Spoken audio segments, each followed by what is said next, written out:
Hello and welcome. Today we are going to be combining the battle videos that I've been doing with the theory and concept videos that I used to do in the past. And the theory that we are going to be talking about today is how to approach best of threes in VGC. This is a very important topic because all official tournament play outside of the Grand Challenges and Asian circuits are in best of three, so let's give you some tools on how to actually approach those. So, when you're approaching game one, you want to approach it as if it were a best of one. And what do I mean by that? I mean, you don't know how your opponent's playing, and so you just want to go with the default way you play, and you generally want to play safer until you know your opponent. You want to respect their strongest pressure and make them respect yours. If you want more of an in-depth breakdown on that concept, look at my How to Win on Turn 0 video where I talk about leads.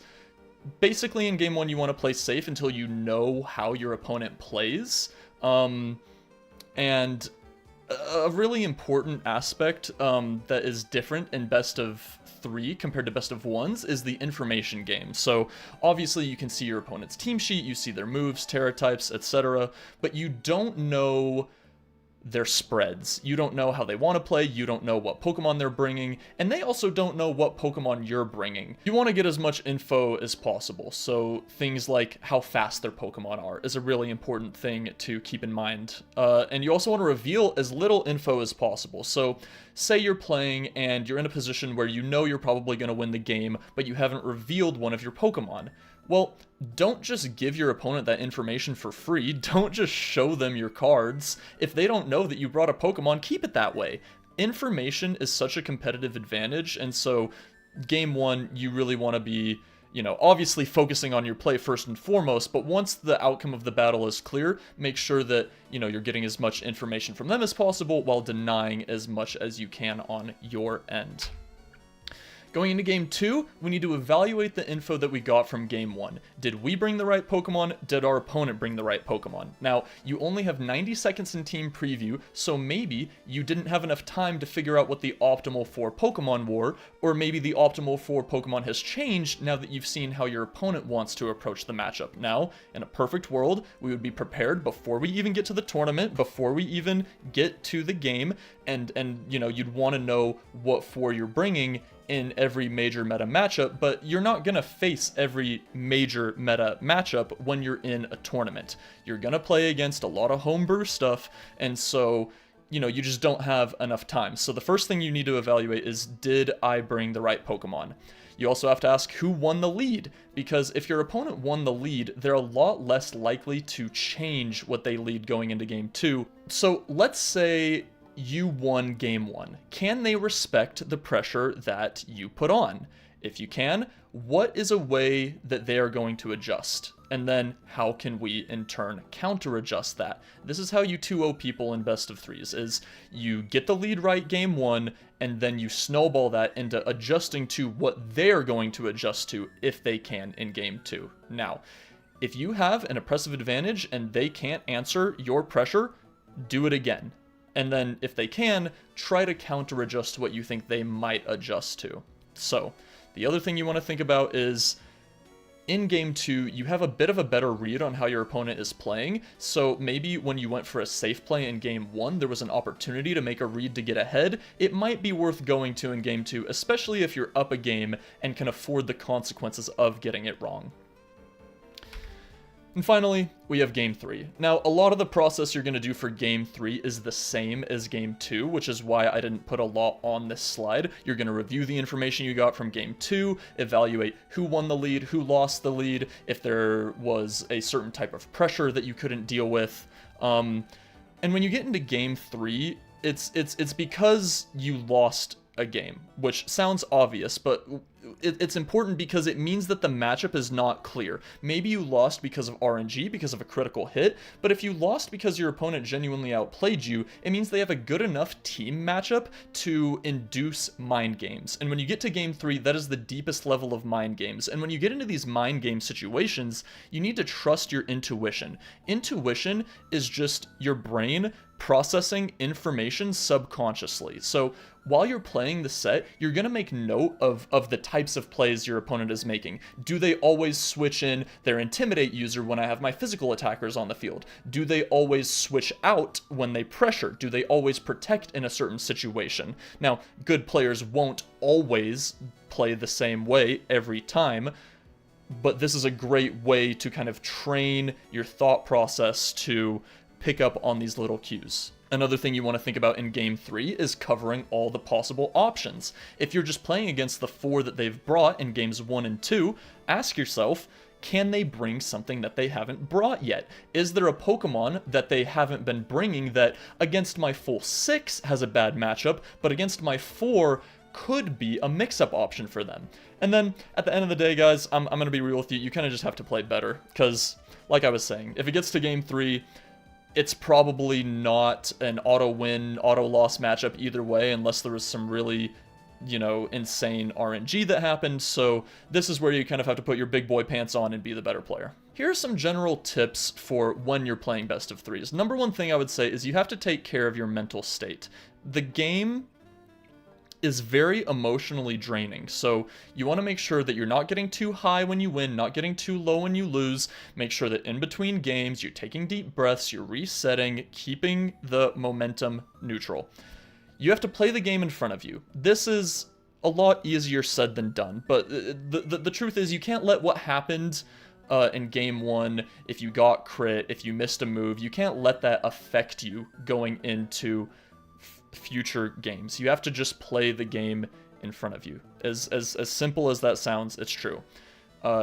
Tying in with taking care of your mental state, you have to take care of your body as well, okay? Your brain and your body are very closely related. Number one thing I would say in that regard is stay hydrated. Make sure that you're drinking water throughout your sets. I would not recommend caffeine, would not recommend energy drinks, would not recommend soda or coffee. I would really just recommend sticking to water if you can help it. But if you're a caffeine fiend, you know yourself better than I do. Another thing I want to call out here is conserving your energy. What I mean by that is don't pop off super hard if you win Game 1, because there's another game that you have to win. In a similar vein, don't doom super hard after losing a game, because guess what? You still have multiple opportunities to get back into things. Really, we just want to make sure that we're making conscious decisions and playing intentionally. Don't just play off of habit. Don't do something in Game 2 just because it worked in Game 1 if your opponent can counter it. Now, I know in the Game 2 slide we said, hey, if they can't handle your pressure, just do it again. A lot of teams are going to be able to handle your 1A pressure, so make sure that you're not just autopiloting and that you have good reasons for the decisions that you're making. So that's all I have to say about best of threes. Now, I also have some games to share with you. So before we jump into those games, let's look at the team that we will be using.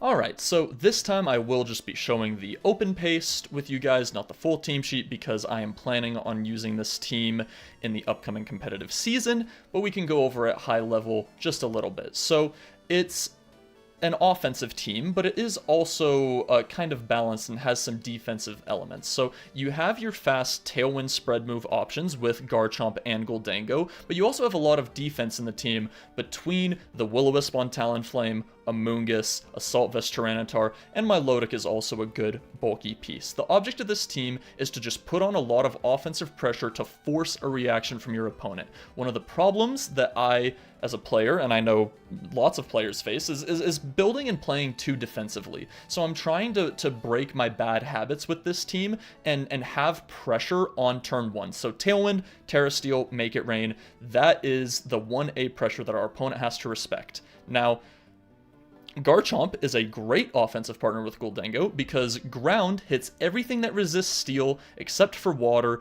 and then we've got the Thunderbolt on Gholdengo, so they cannot reliably resist steel without being weak to something else on the team. Assault Vest Tyranitar is really great in this format because it shuts down a lot of baloney. It's really good into Sneasler and Deity, really good into Psyspam, really good into Sun and Weather teams, great into King Gambit, which Gholdengo doesn't like. T-Tar is just such a solid ball of value, and it really complements Garchomp and Gholdengo and our hyper offense core really well. Amoonguss on Tailwind is a very classic combination. You have very fast pieces, so you want a slower piece to punish your opponent for playing slower or for setting up Trick Room. Amoonguss with Spore is a great way to do that. And then rounding out the team, last but not least, we have Milotic with Competitive. If you notice, all of these Pokemon really hate Incineroar. Tyranitar and Garchomp can hit it for weakness, but they don't appreciate Intimidate. So Milotic's job is here. Milotic is here to kind of babysit the team, make sure that our damage doesn't get mitigated. It's really good into a lot of balanced teams against Incineroar Rillaboom, Incineroar Amoonguss, with both the Terra Dragon and the safety goggles. It's also good in shutting down setup. Haze for Dondozo, of course, is very nice. And yeah, it just kind of rounds the team out well, gives you a nice defensive backbone, Fire, Water, Grass with our Assault Vest Tyranitar, a lot of defensive pieces to support the hyper-offensive pieces of Life Orb Garchomp and Choice Specs Gholdengo. That's a quick breakdown of the team. Let's get into the games. Alright, so looking at our opponent's team here, it is a very standard Rillaboom, Volcarona, Kingambit balanced team. So first thing we need to think about is where's the pressure? The things that they're pressuring the most are Follow Me Quiver Dance with Volcarona, Follow Me Swords Dance with Kingambit, or Coaching plus Scale Shot with Dragonite. So all of that is pretty weak to Garchomp, especially because I'm Terra Fairy to deal with Dragonite and Kingambit. The only thing that they have that can hit Terra Fairy is Sneasler, which Garchomp already beats, especially if I have Tailwind up. So I think what I'm going to go for is a Garchomp Talonflame lead, because the only way they have to weaken Earthquake is Rillaboom, and then I can either Wisp or Brave Bird the Rillaboom. And cleaning up, I definitely want Tyranitar in the back. It's just a really good damage trader into basically everything, especially with Terra, if I save it for it. For the last slot, it's either Amoonguss or Gholdengo. Argument for Amoonguss would be like Rage Powder against Dragonite and Kingambit, but I think I just want to go with Gold. The rest of my team is pretty good into Kingambit, which is the main thing that Gold is weak to. Like, T-Tar really covers for Gold really well matchup-wise, so I think I'm happy with going with this game one. Okay, Volcarona Rillaboom is the lead for my opponent.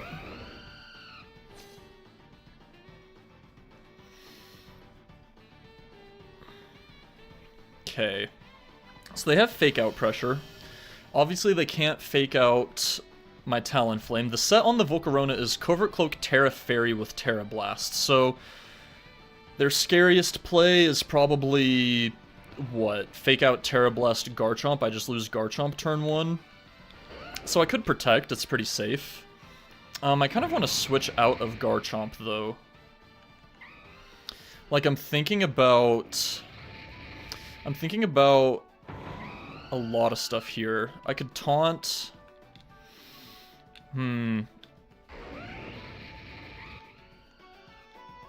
I think I'm just gonna Protect turn 1 and go for Taunt into Volcarona. And then that opens up the door for a Brave Bird plus Stomping Tantrum play the next turn to try and take it out.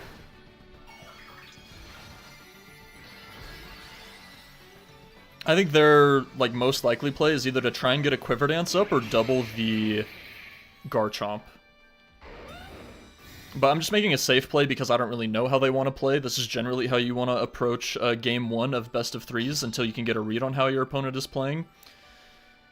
And it looks like they are going to do that as well, going for probably their safest play, which is just Fake Out Garchomp. Okay, and they are going to try and Quiver Dance there. Alright, so really good turn for us. Now we have a lot of pressure. I don't think a double up into Volcarona will KO.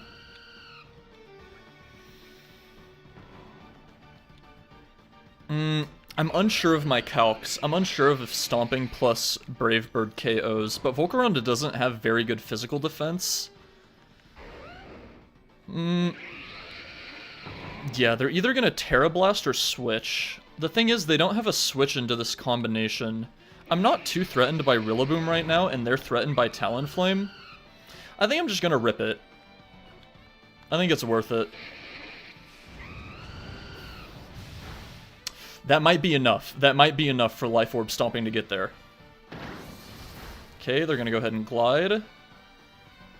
Come on, Garchomp.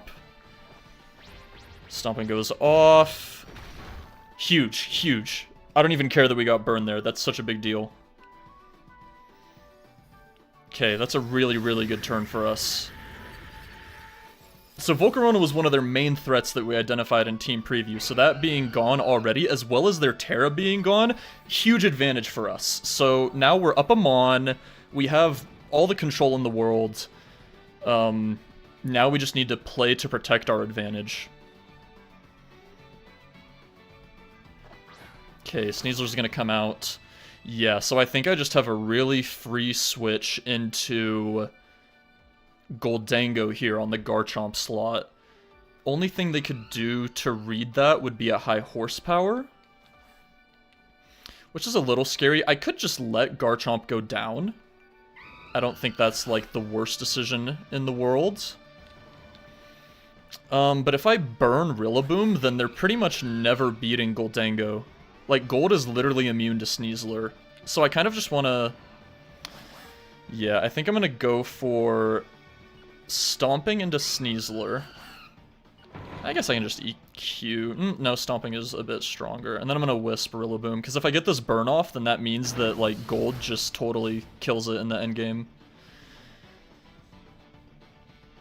And we hit the Wisp. Okay, so that I don't want to say should seal the game, but that, I mean, just puts us in such a commanding position. Okay, they can't get a Dire Claw status because we're Covert Cloak, which is really nice. And Stomping is not going to proc their Sash, which is actually really good because it means they don't get the Unburden boost. So that's, like, literally could not have gone better for us that turn. Okay, here, I mean, I don't think I need to explain why Goldango coming in here is amazing. So we're going to go into Goldango. Only move they have to hit me is high horsepower, and they're burned. And Sneasler literally cannot do anything to Gold. So thinking about who's in the back for them, from a matchup perspective, I think King Gambit makes a lot of sense. Otherwise, your only way to beat Gold was the Volcarona. And then I have T-Tar in the back for King Gambit. So I think I'm down to just launch Make It Rain here.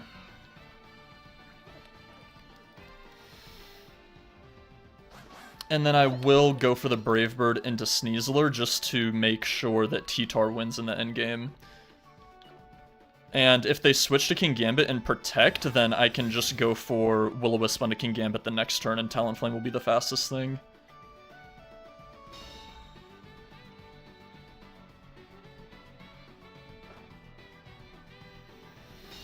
Okay, so they're going to go ahead and Protect. Make It Rain's going to come out, do really good damage. I'm guessing they're just going for high horsepower to chip Gold.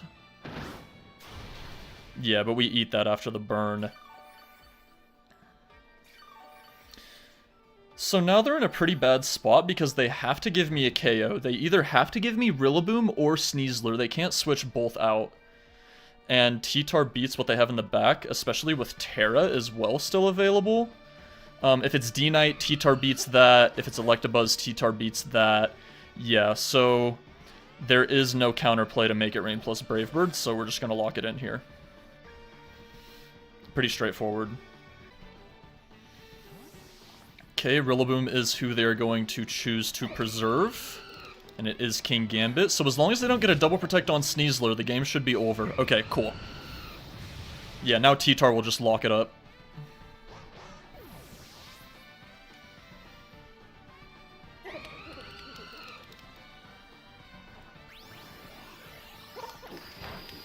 That still does such good damage. Specs Gold is so strong in this format. You pretty much need, like, AV Gambit, AV Ensign, like a bulky resist, in order to not take stupid damage from the Make It Rains.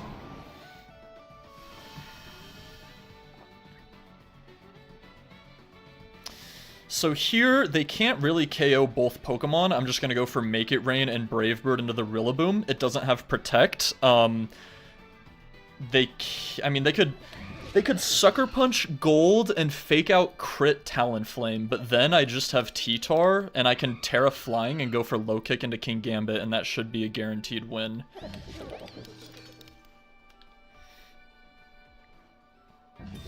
Okay, and they protect Gambit, which means there isn't even the door for any crit shenanigans that I didn't think about.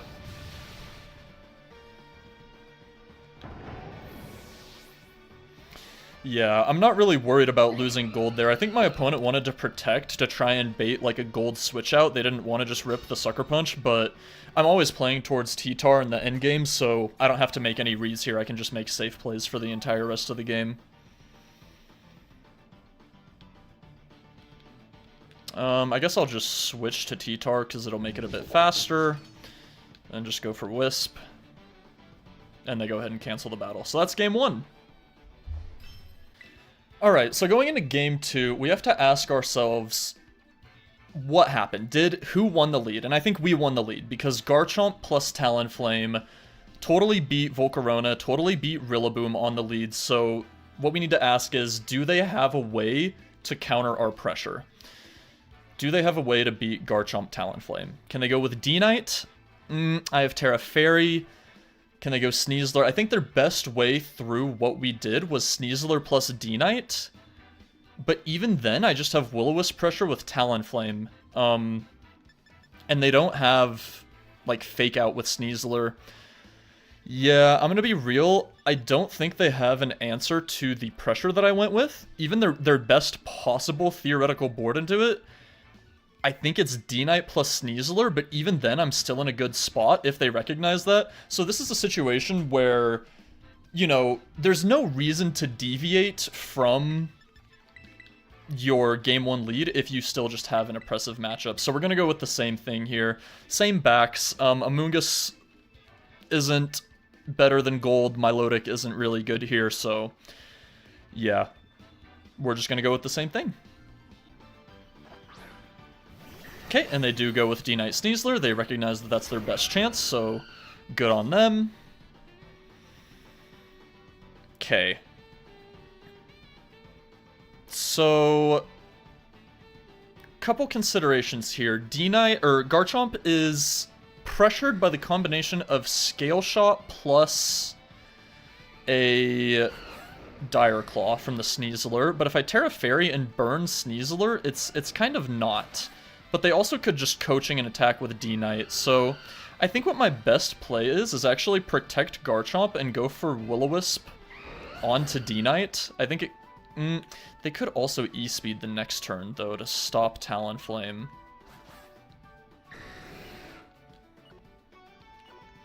I think what I'm going to do, actually, is pivot out into Gold and go for a Will-O-Wisp on D-Knight.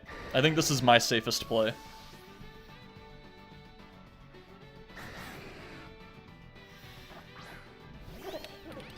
If I go for this, it means I don't have to make a read. If I stay in with D-Knight there, do you guys see how I had to make a read? Because, like, D-Knight could just protect and they could go for coaching, and then if I protect and Wisp D-Knight, then that play doesn't work.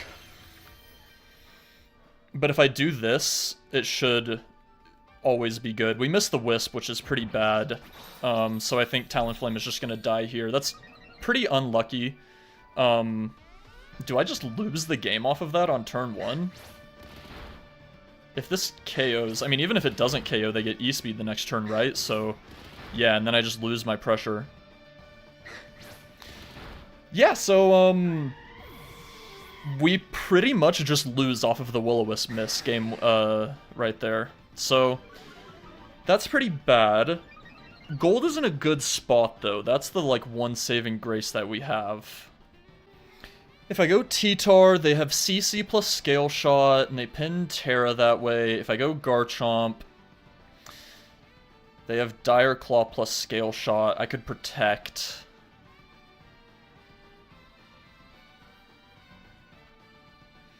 I'm gonna go Garchomp first. I think it's my option that is the most flexible. T-Tar kind of just gets screwed. Terra Normal on Dragonite's really annoying too, because it means I can't not lock into Shadow Ball. I want to go for Make It Rain. I feel like the Terra is so obvious. So, because I'm so behind here, I'm gonna make a pretty aggressive play. I'm gonna go for Dragon Claw into D-Knight plus Make It Rain. I just feel like the Terra Fairy or... Yeah, exactly. The Terra Fairy or Protect is so obvious, and I'm so far behind that I have to make a really aggressive read like this in order to give myself a chance of getting back into it. That still just does so much to gold. Oh my goodness. Okay, so Dragon Claw's gonna do pretty good damage here and break scale. Dire Claw. They get a para, that's pretty bad, because now it means that I'm getting outsped by pretty much everything they have in the back. Okay, if I don't get full para'd, then it's winnable.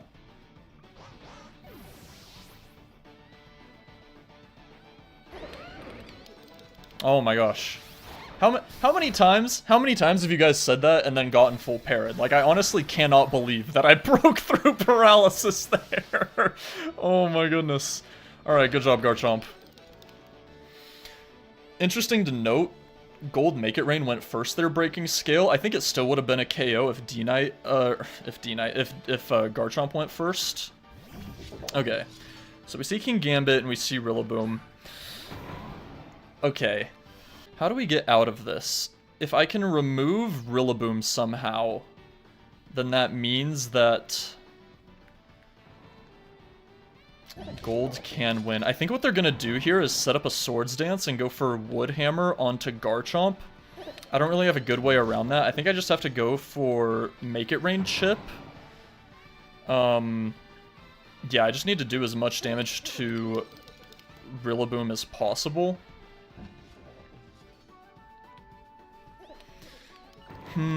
I can Terra Flying, Terra Blast the Rillaboom, but then I'm weak to... Yeah, it's pretty rough here. It's pretty rough here. I don't think I have really... Okay, but they don't go for Swords Dance. That is actually really good for us. Because it means that I can Terra Flying T-Tar and not get blown up immediately. But yeah, they're just gonna take a double KO there. Yeah, if I don't get Dire Claw para'd, then I have a play where I can go for Stomping into King Gambit, and then I can Terra Flying, Terra Blast Rillaboom, and then play towards living 2 attacks from King Gambit and getting a low kick. But because of the Will-O-Wisp Mist, getting rid of Talonflame turn 1, because of all of the things that happened, they should just Terra Dark here.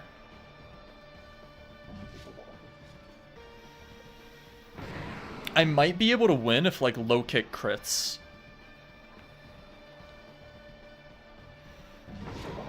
I'm pressuring Terra Blast onto Rillaboom, so I don't think they're going to protect for that reason. I think they're going to give me a chance to low kick them here. So I'm going to go for it. If low kick crits, I can win. Because it's not going to KO Terra Dark King Gambit. I think low kick crit is the only one I can play towards here. They don't Terra King Gambit. They Terra D-Knight. Guys. Don't. Shh. Listen. You guys didn't see that. Listen. Okay, it's fine. This was all calculated. I was playing towards this endgame the whole time.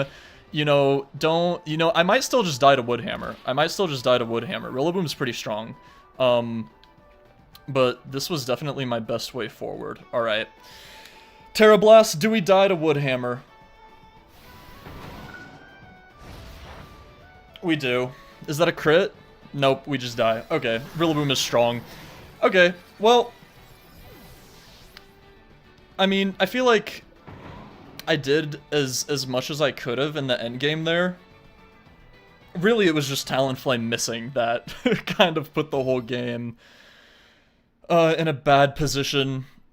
We made some good plays to get back into it, like calling the no target on Garchomp that one turn. That definitely gave us the best chance possible to win, but yeah, they were always winning there because they were just ahead way too much material. So, here's the thing. Going into Game 3, like, Garchomp Talonflame is still fine. Something you have to realize is, like, you can't be results-oriented. You have to be process-oriented. And at the end of the day, if Will-O-Wisp goes into D-Knight there, like, we're just in a completely winning position. Because they're not picking up a KO, they're not doing all that damage to Gold and Go on the next turn with the Scale Shot. And then Gold's just in a fantastic spot. I could lead with Gold, calling the Sneasler D-Knight, but if they adjust back to Volcarona or just lead with King Gambit, we're immediately in a bad spot. So here, I think the only reason we were truly in a bad spot was because of the RNG. So I'm just going to go ahead and lead with the same thing. I don't think there was a problem with our 4. I think it really just kind of came down to RNG. Like, the only consideration is leading Gold, right? I could lead Gold and that's really good into Sneasler D-Knight, but it's literally only good into the combination of Sneasler D-Knight. There's a lot of other things that could go with that beats Gold, and I also have the Gold switch in, and Gold can always switch in on that board because it's immune to Sneasler and it resists Scale Shot. So I think this is still our optimal lead. I think the lesson here is, like, don't get scared. Don't get scared if your lead worked and you lost the game. So we're just gonna run it back with the same thing here.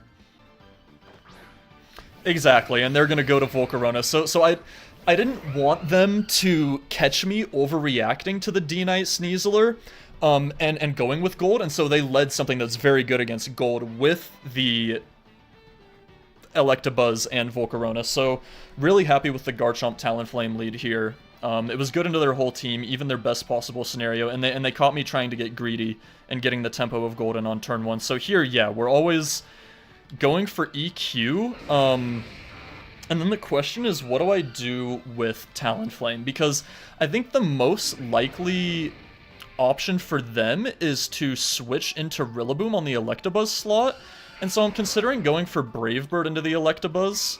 They also, like, I feel like Protect Volcarona switch is so... you know, maybe I just double it. Maybe I just double it. I'm thinking about going for Dragon Claw. I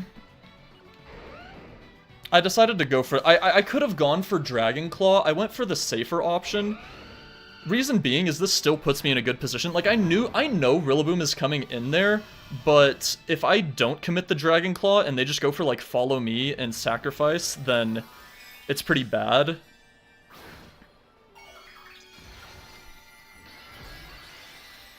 I could have also gone for a Defensive Terra. They're probably just Terra Blasting here, but it's fine because then next turn I'll have Tailwind plus Make It Rain with Goldango, and that does so much damage.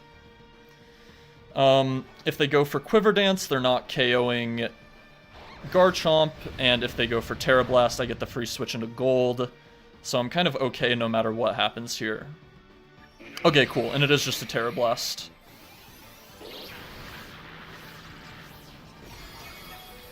Oh my gosh, and we live. That's actually bad. That's actually really bad. I really wanted to die there. Ooh. Yeah, that's bad. Because if I die there, I just have Tailwind Make It Rain. Okay.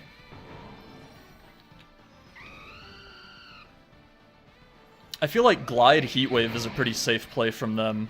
So I can't really, like, switch in Gold here. I kind of just have to give up the Garchomp, but I could... I actually have a pretty decent play here of going for Protect and Brave Birding the Rillaboom. They can't really punish that.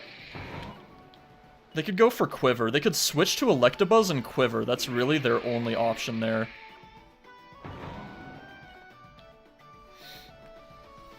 Oh man, did they get me? Did they go for it? That would be so sick.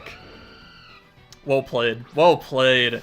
Man, that was a really good play. Did they Quiver? Or did they Heat Wave, calling Gold switch in? Oh, they just Protect. Okay, that's totally fine. That's totally fine for us then. Okay.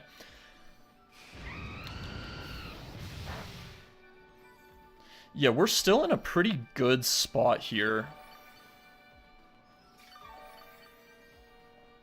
Let's think. So what pressure do they have? They can obviously just protect Electabuzz and clean up the Garchomp with another Terra Blast, or even just a Heat Wave.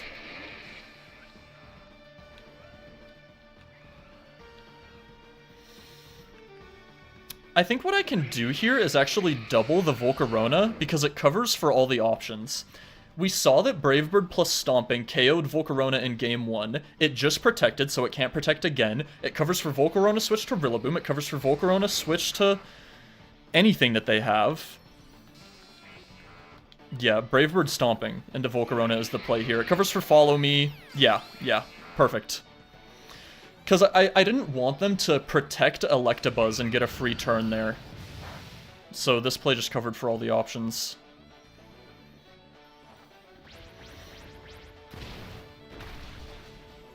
Okay. Buzz is going to live there. And now they're going to get the Quiver off. So, I think Talonflame should be faster than most Volcarona after a Quiver Dance. They usually don't EV to go that fast, but they obviously could.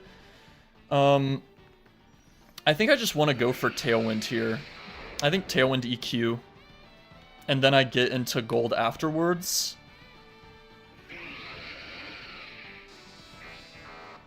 Yeah, there's not really a switch in. I'm looking for ways that my opponent could punish that. Ideally, I just want to make safe plays for the rest of the game, right?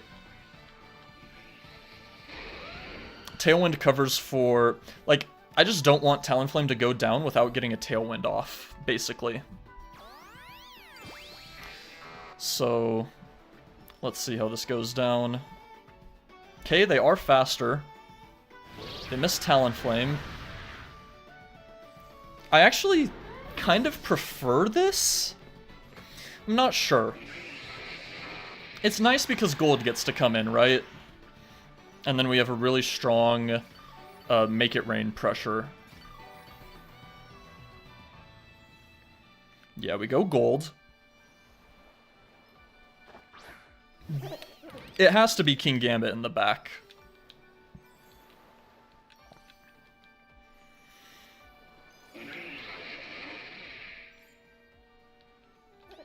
Yeah, I think with the +1 special defense, I think we have to rip the Terra Steel here.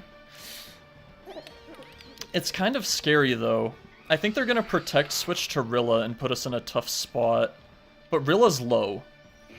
Okay, so because Rilla is low, I feel comfortable committing the Terra Steel here.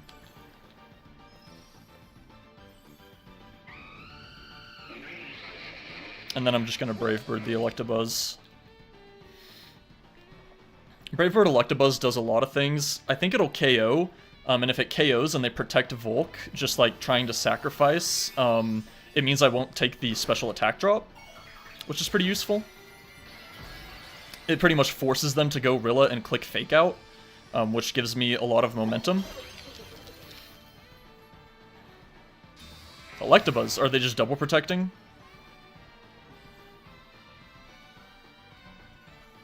Alright, well that's a dead Volcarona. We take those. It should be, right? I mean, I'm Choice Specs, Terra Steel. Am I losing my mind? Come on. Yeah, not even close. Not even close. Okay. So that was a really big threat. Heatwave pressured Gold, Terra Blast pressured T-Tar. Now all I need to do is get through the Rillaboom, and T-Tar's winning here in this endgame, assuming they have Gambit or D-Knight. I didn't think they brought Sneasler. I guess committing the Terra Steel was risky against Sneasler, but I just thought, like, there's no way you can only have Volcarona as your Golden Go answer. I thought they have to have King Gambit in the back. Exactly, okay. And that's... It wasn't totally safe going for Terra there, but without Terra, I don't KO Volcarona, right? So I feel like I kind of had to commit it there.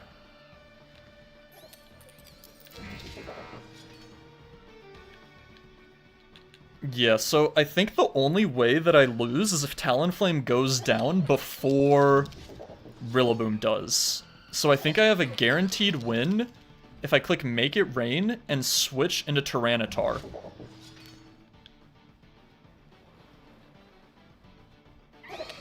I think their best play is like Kowtow, Cleave, Talon, Pick up a KO. Go for follow me so I can't wisp you. Let's do this. I think this is a good play.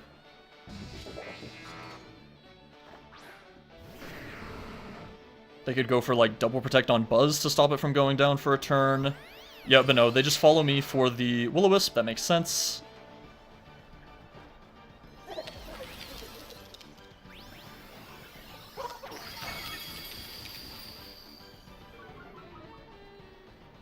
And I'm expecting Kowtow Cleave into the Talonflame slot here. Yeah, makes sense.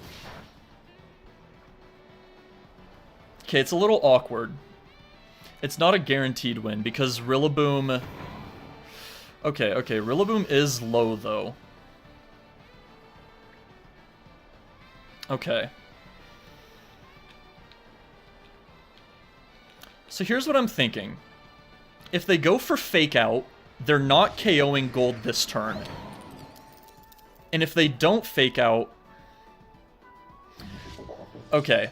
The play I want to make is go for Make It Rain and switch T-Tar into Talonflame. And the only way that that doesn't win on the spot is if they go for Fake Out into Gold and Kowtow Cleave the Tyranitar. They're not going to do that. Oh my gosh, this is scary. If they read this, it's bad, but if they don't, I just win the game on the spot. They have to cover for me just going for Make It Rain and Low Kick. So I think they're gonna... Yep, okay, and they protect Gambit, and that should be a win from here. Yeah, okay, cool. Cool. Wow, what a game. That was such a high-quality set. I mean, assuming this KOs, yeah, I mean, yeah. Wow. Wow. Oh my gosh, that was a crazy set. Opponent played super well. Honestly, I gotta give massive kudos to my opponent in this one. It was a really bad matchup for them, where we had the pressure and they were on the back foot, but they really made some great plays to keep themselves in it. Like, really, really well played from my opponent. That was a super high quality set. It was a bad matchup for them, and they did everything they could to be, you know, into it. But yeah, biggest thing I want to call out there is not deviating from our game plan and getting scared even though we lost a game. It's important to recognize why you're winning and why you're losing, and you have to be super intentional with what you're bringing and have good reasons why. And we just had really good reasons for why Garchomp Talonflame was the best, and I still respect what our opponent went for there, trying to call out the gold adjustment, but yeah, it's kind of hard when they're at such a big matchup disadvantage. So there you go.